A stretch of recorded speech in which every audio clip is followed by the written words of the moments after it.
శివదుర్గ జ్యోతిష్యాలయం ఆర్థిక ఉద్యోగ కుటుంబ మరే ఇతర సమస్యలకైనా పరిష్కారం చూపబడును. పరిష్కారం కోసం ఈ నంబర్ని సంప్రదించండి. మరి తెలంగాణ వాదం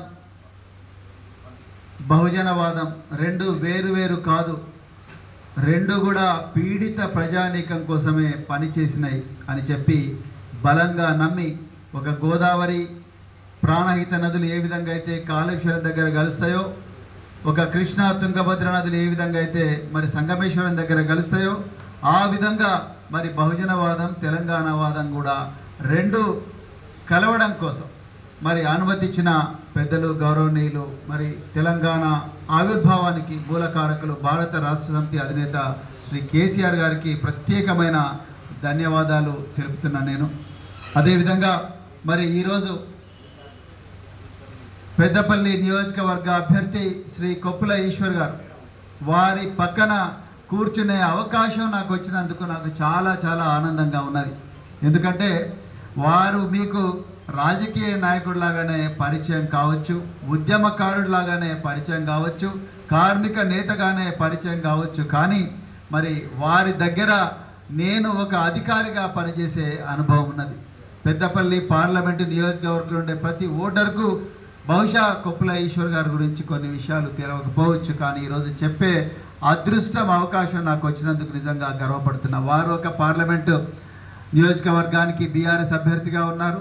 మరి నేను నాగర్ కర్నూలు పార్లమెంటు నియోజకవర్గానికి బీఆర్ఎస్ అభ్యర్థిగా ఉన్నాను. మాకు ఈ అభ్యర్థిత్వాన్ని ఖరారు చేసిన మరి గౌరవనీయులు శ్రీ కేసీఆర్ గారికి హృదయపూర్వక ధన్యవాదాలు తెలుపుతా ఉన్నా. మిత్రులారా, కొప్పుల ఈశ్వర్ గారి గురించి ఎంత చెప్పినా తక్కువే. మరి ఈరోజు బల్క సుమన్ గారు చాలా చక్కగా సోదాహరణంగా వివరించారు, కానీ 1-2 నిమిషాల్లో నా అనుభవాలు వారితో పంచుకుంటాను. వారు నిజంగా చాలా చాలా సౌమ్యులు, ఎక్కడ కూడా అహంకారం అనేది ఉండదు. నేను 3 సంవత్సరాలు 4 సంవత్సరాలు వారితో పనిచేసిన అనుభవం నాకున్నది కాబట్టి చెప్తున్నా. నిరంతరం వారికి పేద ప్రజలు ఎక్కడ ఉంటే అక్కడనే వారి గుండె ఉన్నది. కేవలం పెద్దపల్లి నియోజకవర్గం కోసం మాత్రమే కాదు, రాష్ట్రంలో ఉండే పేద ప్రజలందరి కోసం ప్రతి క్షణం కూడా ఆలోచించిన వ్యక్తి ఈరోజు పెద్దపల్లి పార్లమెంటు అభ్యర్థిగా ఉన్నారు. మరి వారి ప్రత్యర్థులు ఎన్నడన్నా పేదల గురించి ఆలోచించిండ్రో లేదో నాకు తెలియదు, కానీ కొప్పుల ఈశ్వర్ గారి శ్రమ వల్ల 10 లక్షల మంది పిల్లలు ఇంగ్లీష్ మీడియంలో చదువుకున్నారు. కేసీఆర్ గారి ఆశీర్వాదం వల్ల, కొప్పుల ఈశ్వర్ గారి మార్గదర్శనం వల్ల. వారి దగ్గర అధికారిగా పనిచేసిన అనుభవం. మీకు అనుమానం వస్తే సోషల్ వెల్ఫేర్ డిపార్ట్మెంట్లో ఫైల్స్ ఉంటాయి, మైనారిటీ వెల్ఫేర్ డిపార్ట్మెంట్లో ఫైల్స్ ఉంటాయి. దయచేసి ఆ ఫైల్స్ పోయి చూడండి, వాళ్ళు తీసుకున్న నిర్ణయాలు. ఇవాళ పేద ప్రజల పిల్లలు ఢిల్లీ యూనివర్సిటీలో చదువుతున్నారన్న, అజీం ప్రేమ్జీ యూనివర్సిటీలో చదువుతున్నారన్న, అశోకా యూనివర్సిటీలో కానీ, క్రేయా యూనివర్సిటీలో కానీ, అమెరికాలో ఉండే హార్వర్డ్ యూనివర్సిటీలో కానీ, మిగతా ప్రపంచ స్థాయి యూనివర్సిటీలో చదువుతున్నారంటే వారి పుణ్యమే.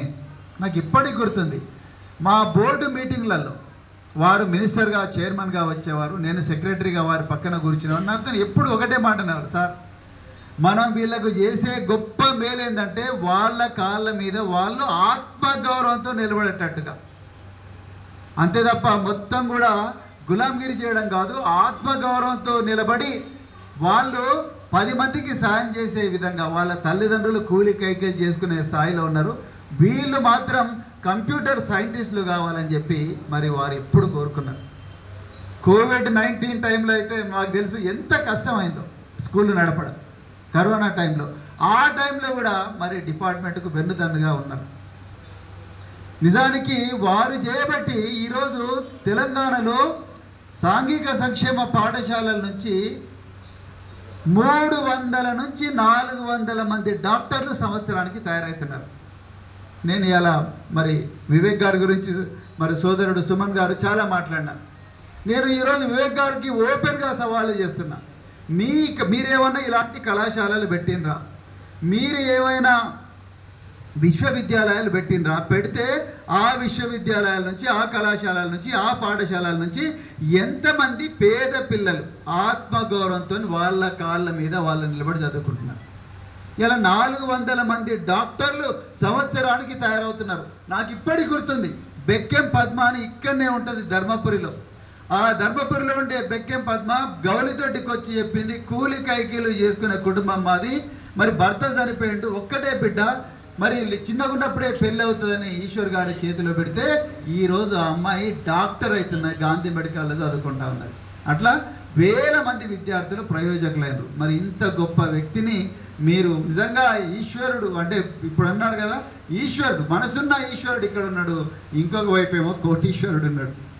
మరి ఇదే సుమన్ గారు 2014 కూడా మరి అదే వివేక్ గారికి మరి పోటీగా నిలబడ్డారు. ఆ రోజు కూడా అదే అన్నారు ఆయన, 100 కోట్లు ఒకవైపు, 100 కేసులు ఇంకొక వైపు.